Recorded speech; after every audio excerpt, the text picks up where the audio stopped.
అధికార మదం తలకెక్కింది. సర్పంచ్ ఎన్నికల్లో గెలిచిన అహంకారం తనకెవరు ఎదురులేరు అని విర్రవీగడం మొదలయ్యింది. డబ్బు బలంతో ఏమైనా చేయొచ్చు అనే భావన అతన్ని పట్టపగ్గాలు లేకుండా చేసింది. గ్రామ సర్పంచిగా తన తల్లిని ప్రమాణ స్వీకారం చేయించిన తెల్లారే ఓ దళితుడు ఎన్నో ఆశలతో కట్టుకుంటున్న ఇల్లును జేసీబీలతో కూల్చివేయించిన ఘోరమైన ఘటన సంగారెడ్డి జిల్లా జహీరాబాద్ నియోజకవర్గం పరిధిలోని కోహీర్ మండలం సజ్జాపూర్ గ్రామంలో చోటు చేసుకుంది. గ్రామానికి చెందిన ప్రసాద్ రెడ్డి అనే కాంగ్రెస్ నేత గ్రామంలో ఇళ్లు కట్టుకుంటున్న దళితుడు బేకరి రాములు ఇంటిని నిర్దాక్షిణ్యంగా ఎలాంటి నోటీసులు లేకుండా కూల్చివేయించాడు. రాములు తన ఇంటిని కూల్చివేయవద్దని కాళ్ల వేళ్ల పడి బతిమిలాడుకున్నా వినకుండా ఇంటిని కూల్చేశాడు.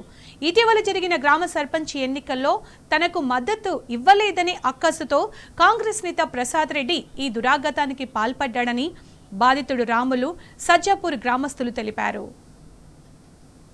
ఇల్లు కట్టుకుంటున్నాము, దాన్ని వచ్చి గులగొట్టిండ్రు జేసీబీ తోటి.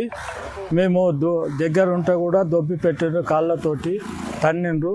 జేసీబీ కింద వండుకుంటే కూడా దొబ్బి పెట్టిండ్రు. మాకు జేసీబీ కాదని ఇట్లా ముందటి తెచ్చి దొబ్బిండ్రు. ఆ భూమిలో మొదల సందే ఉన్నది ఎడ్లు, అదే గడ్డి కళ్ళం వేసినాం, మేత కళ్ళం. ఎడ్లు కట్టేస్తుంటే ఆవులు కట్టేస్తుంటే అప్పటి సంది ఇక జర బాధాకరమైన అన్నీ అమ్ముకున్నాము. ఆడ ఇప్పుడు ఇల్లు కబ్జా ఉన్నదని ఇల్లు కట్టుకుంటున్నాము. కట్టుకుంటే అడ్డం వచ్చి మాకు అది ఇప్పుడే కడతారు మీరు ఎప్పుడు లేదని మాకు ఇది చేసి నిన్న జేసీబీ తీసుకొని వచ్చి డైరెక్ట్ తీసుకొని వచ్చి దొబ్బేసిరు అంతా. కొడుకు అదే సర్పంచ్ కొడుకు ప్రసాద్ రెడ్డి, కాంగ్రెస్.